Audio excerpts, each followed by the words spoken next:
Yung kakatapos mo lang kain, pero nakakita ka naman ng ganitong ulam, kaya... Kain ulit? Ano lang ba yan?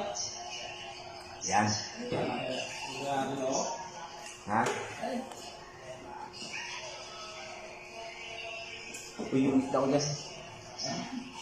Sige mo, sige mo. Isa na ako dyan. Okay daw, ang dalawa. Isa na ako. Diba, no? Ba? Parang sarili ulam lang ha. Oo. Nakata ko mamay eh. Mamay lang, no?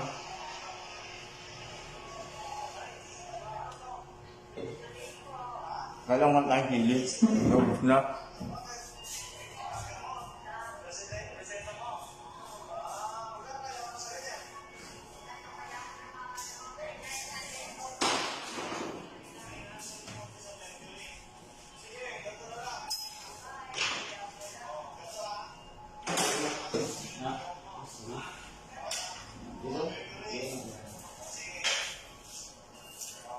Dahil walang hili, tibuyat na lang.